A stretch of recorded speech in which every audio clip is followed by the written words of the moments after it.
Magandang morning sa ating lahat mga kaibigan. Dinalhan tayo ng isang Firefly ang brand DC fan. Subukan natin para malaman ang issue Pero sabi ng may-ari mga kabalita ay ayaw daw pong mag-on, mag-power. Pa-plugin natin dahil dalawa po ang source nito. Pwede po sa AC at pwede naman sa DC. Ayan, check natin. Plugin na. Wala man lang indicator mga kabalita. Ayan. So, check na natin, huwag nang patagalin. Muna ang unahin natin ay ang battery dito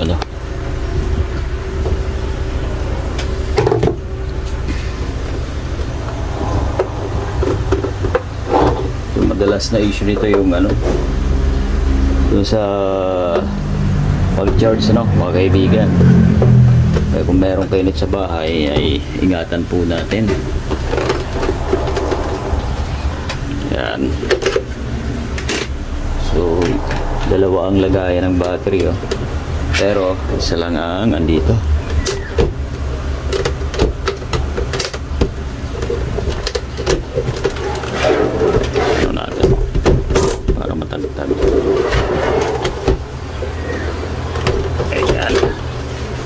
So itong battery mga kabalita ayan, cycle use 720 to 750 volts at standby naman ay 6.75 to 690 volts mga kaibigan. Ayan at 1.2 amperes ang current. Check nga natin.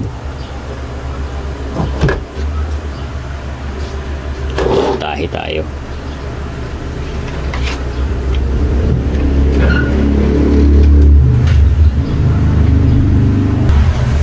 So yan, voltage checking po tayo mga kaibigan kung meron ba ito. Ayan shoutout po sa lahat ng mga kaibigan natin dyan sa Erosin ayan, sa mga nagtiwala po sa atin dyan mga kabalita, maraming thank you. Wala mga kabalita, ayan lang ang voltahe 2.5. So, hindi makakapag yan paandar. Meron tayo dito yung isa tingnan natin kung po pwede dyan.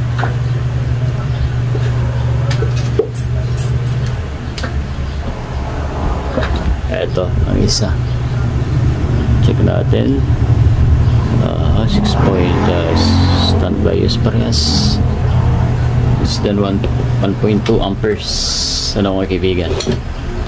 Check natin at isa lang pack natin agad to kung po pwede. Ayan, may 6.43. ayan, malayo try natin para hindi na tayo mahirapan mag troubleshoot. Ayan, ano mangyayari dyan? Nilulubat ba niya o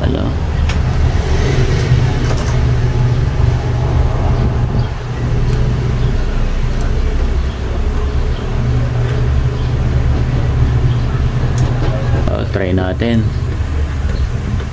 Baka mamaya battery lang ang problema Ayan. Ayan. Positive, negative. Ayan natin anong naging resulta. Wala pa rin ayun, meron milaw dito natin kung ikot. Ayan alright, so goods. So ibig sabihin ay battery ang may problema mga kaibigan. At subukan natin diba, LED. Ayan, may ilaw din. Right. Okay. Kasi yung 2 point something ay hindi po makakapagpaandar dito mga kaibigan dahil ang nakalagay dito is 6 volts mga kabalita try natin i-charge kung andar pa ba to o baka naman di na pwede talaga voltahe niya.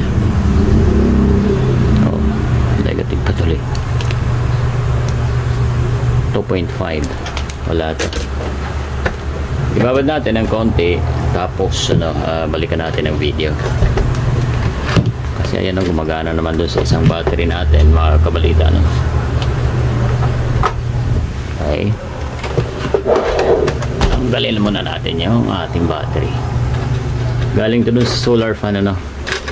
Dahil hindi tumatagal. At least nagagawa natin pang test, mga kaibigan, ano? Ngayon, subukan natin kuhanin ng voltahe ang ating terminal ng battery, kung meron ba, pag tayo ay naka-plug in. Baka naman wala. So yun ang problema natin dyan. Yan. Yan, check natin, ha. Hindi pa yung naka-plug in. Oh, may 6, oh. At may 6. Saan nagmula yan? Pababa. Lagyan nga natin.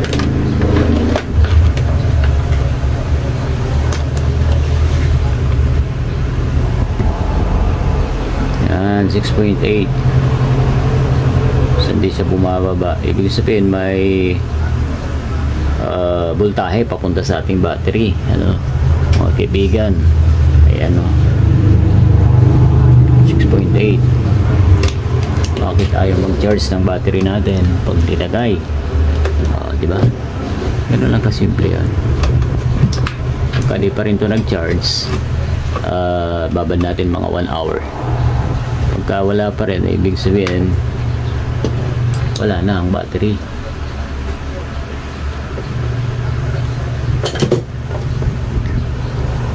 Yan.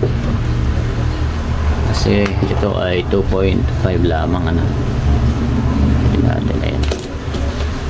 Pag tumaas yan, mga ilang minuto o oras, syempre, ay doon natin malalaman kung pwede pang battery. Okay.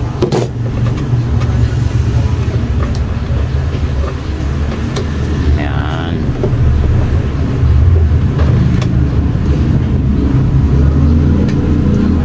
Okay. Check natin. Oh. Ayaw mag-charge na nito. 2.9. Wait natin. Mamaya ay balikan natin ang video, mga kaibigan. Eto, mga kabalita, check natin ulit, pagkalipas ng mga ilang minuto, malaman natin kung nagkarga ang ating battery. Okay. Minsan kasi hindi alam ng may-ari na ito ay dapat i-charge sang matagal. Alright. Okay, check natin ulit.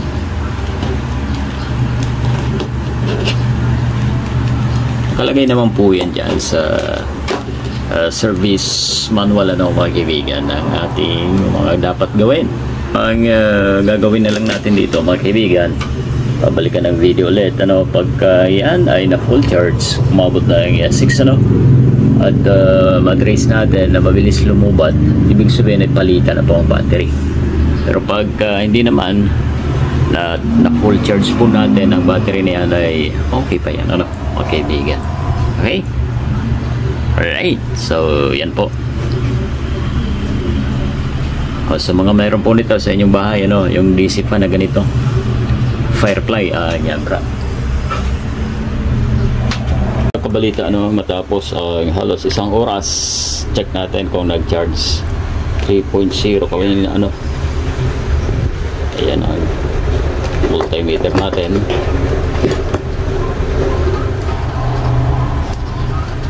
Wala. O 3.1. Mabagal, ibig sabihin ito, mga kaibigan, ay medyo epektibo na ang battery ito. Ayan. Pagka ganyan, siguro nung binili ito ay hindi na charge ng maayos, Pagka bibili po kayo ng mga fan na ganito, mga kaibigan, na may battery, siguraduhin po natin na i-charge muna bago gamitin. Kasi na-drain ng todo ang battery niyan, hindi naman siya lobo. Ibig sabihin talaga, pagka na-drain yan, ay mahirap na mabalik sa dati niya, mga kaibigan. So guys, para hindi na magtagal ay palitan na natin agad tong battery na to. Ayan. Sigurado naman na sira na talaga. Yun. Ito ang papalit natin. Parehas ano, ang specs. Then charge natin ang maayos ito. Yan. Balik ang cover. Yan na.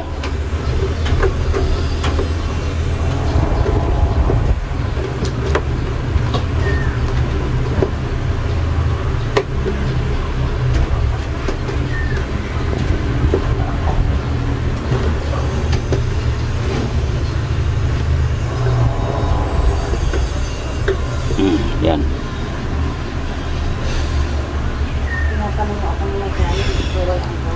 So yung charge okay naman ano, mga kabalita. Goods yan at 6.4. Functional na po yan ano. At ang pinalitan natin ay isang battery. Tignan natin.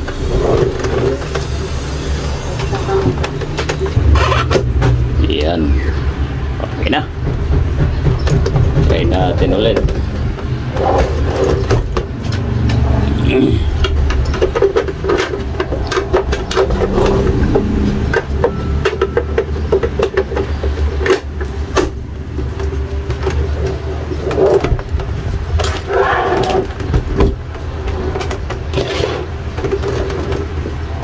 Sa indicator charge na po. Yan. Okay. 2 3 goods. Yun lang ano, ang problema nito, battery, mga kabalita ano. So yun, maraming salamat sa inyong pagtutok mga kabalita ano. Ayan, may isa na naman po tayong naibahagi at sana may napulot po tayong idea dito ano, mga kaibigan. Thank you.